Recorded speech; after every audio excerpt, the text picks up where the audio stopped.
Hola, mi nombre es Litbel Díaz H.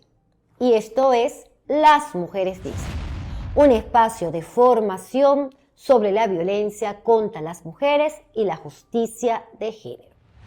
En esta oportunidad vamos a conversar sobre un tema que en lo personal me parece fascinante.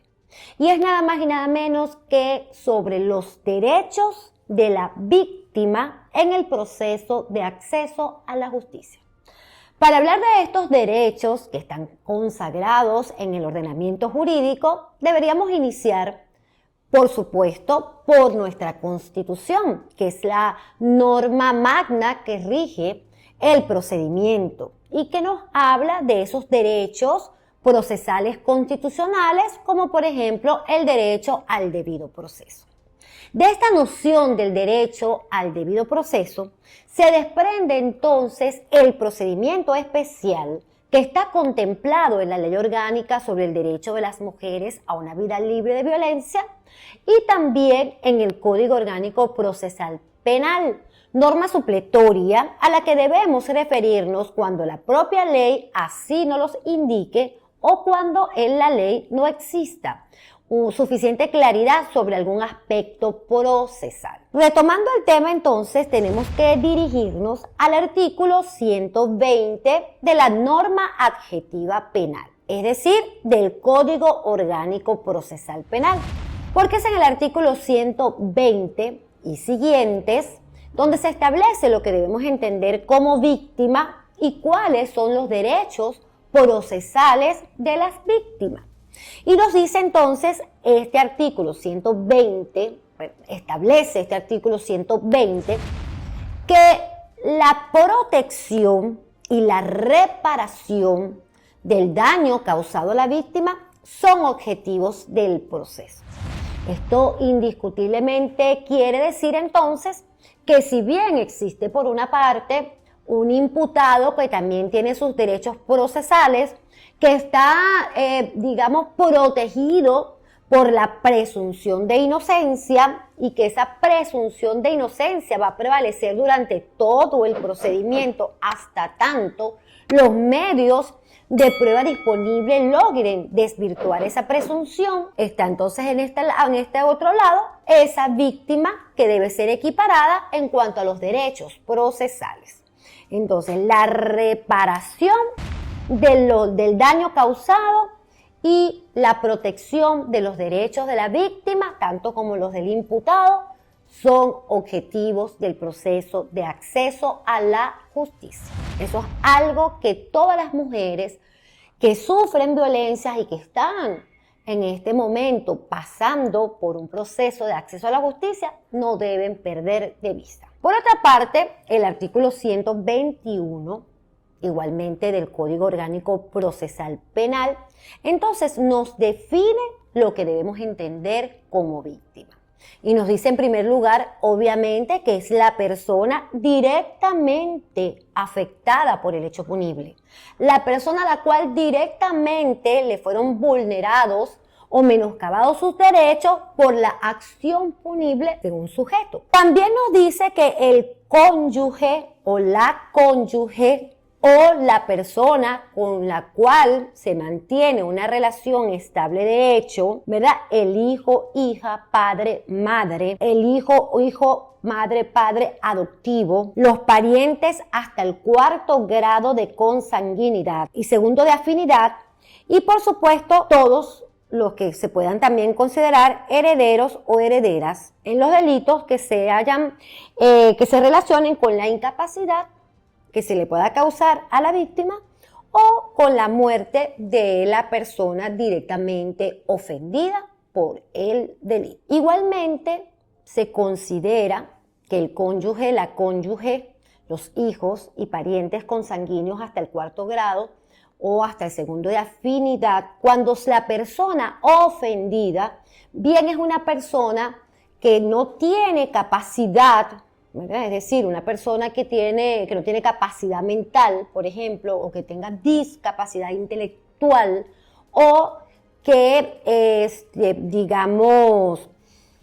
está en condición de minoridad, es decir, un niño o niña adolescente cuya edad sea inferior a los 18 años. Igualmente, cuando se trate de personas jurídicas, los socios, socias que puedan formar parte de la empresa o de la persona jurídica afectada. Y por supuesto, asociaciones, fundaciones y otros entes que defiendan derechos colectivos y difusos que sean ofendidos también por la acción de un sujeto o por la propia acción del Estado. Aclarado entonces eso, tenemos que ratificar la protección de la víctima, la reparación de la víctima, los derechos de la víctima son objeto del proceso de acceso a la justicia. Son víctimas directas la persona directamente afectada por el hecho punible y víctimas indirectas sus parientes cercanos directos hasta el grado ascendientes, descendientes o colaterales hasta el cuarto grado de consanguinidad y segundo de afinidad. Lo mismo ocurre cuando se trata de una persona con incapacidad o discapacidad, incapacidad legal me refiero, o discapacidad cognitiva o mental y las personas que tienen menos de 18 años, es decir, niñas, adolescentes. Estas personas, entonces, de acuerdo a lo que establece el artículo 122 del Código Orgánico Procesal Penal, tienen un conjunto de derechos. El primer derecho es presentar querella e intervenir en el proceso. Y en la próxima entrega vamos a estar hablando de lo que es la querella, porque esto sobre los derechos de la víctima lo vamos a dividir en 3 entregas. Aquí donde estamos hablando de los derechos en general, una próxima entrega donde vamos a hablar del derecho de presentar querella y una tercera entrega donde vamos a hablar del derecho de presentar acusación particular propia. Pero entonces el numeral 1, les decía que el numeral 1 del artículo 122 del Código Orgánico Procesal Penal entonces establece el derecho de intervención procesal de la víctima y que una de las formas de ejercerlo es a través de la querella. Luego nos dice en el numeral 2 de este mismo artículo que la víctima tiene el derecho de solicitar ante el Ministerio Público las diligencias de investigación que considere que son pertinentes, útiles y necesarias para acreditar el hecho punible que ha sido denunciado y que es objeto del proceso, así como para demostrar la responsabilidad de la persona a la cual ella está incriminando, la responsabilidad que esa persona tiene con relación al hecho punible y al daño que ese hecho punible le ha causado. Igualmente tiene el derecho de ser informada de los avances de la investigación y de los avances del proceso en general en todos los grados y estados de este proceso. Tiene el derecho igualmente de delegar de manera expresa mediante poder en un abogado o una abogada su representación judicial con relación al proceso.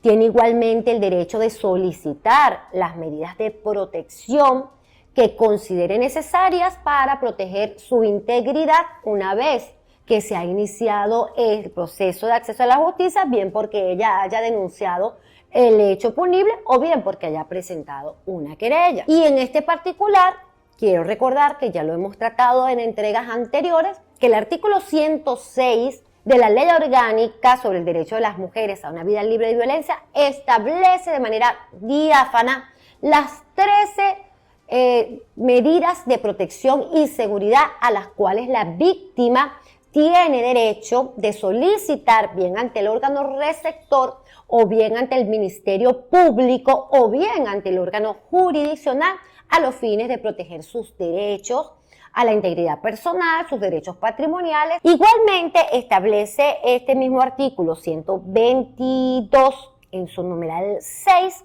que tiene el derecho de adherirse a la acusación fiscal. Les decía que en una tercera entrega vamos a estar conversando sobre lo que es la acusación. Adherirse a la acusación fiscal, que es el acto conclusivo, que uno de los actos conclusivos o el acto conclusivo por excelencia que debe presentar el Ministerio Público cuando considere, una vez finalizada la investigación, que existen suficientes elementos de convicción para presumir la comisión del hecho punible y la responsabilidad del imputado en ese hecho, presentar entonces una acusación fiscal.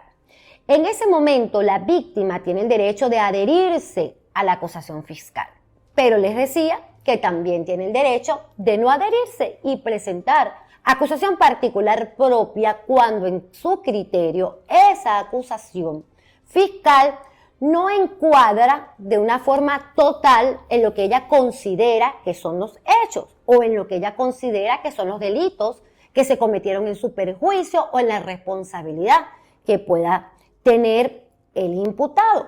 Igualmente tiene derecho a ejercer las acciones civiles a las que hubiera lugar para ser indemnizada o reclamar la responsabilidad que tiene ese imputado por el daño que se le ha causado. Igualmente tiene el derecho de ser notificada por el Ministerio Público, es decir, por el fiscal que ha llevado a cabo la investigación, cuando se ordene el archivo fiscal. Igualmente tiene el derecho de impugnar el sobreseimiento. Impugnar significa recurrir de esa sentencia, apelar de esa sentencia. Entonces, la víctima tiene todo este conjunto de derechos procesales. Reconocer, proteger y respetar sus derechos procesales forma parte esencial de lo que debemos entender como debido proceso. Pero es que nuestra ley orgánica sobre el derecho de las mujeres a una vida libre de violencia también nos define lo que debemos entender como una víctima y desarrolla algunos de estos aspectos que hemos analizado desde la perspectiva del Código Orgánico Procesal Penal. Pero nuestra norma especial también nos define lo que debemos comprender, lo que debemos entender como víctima y los derechos de la víctima. Y que es precisamente la víctima un sujeto especialísimo de protección del procedimiento especial contemplado en la parte adjetiva de esta norma especial. Y es sobre eso que vamos a estar conversando en la próxima entrega.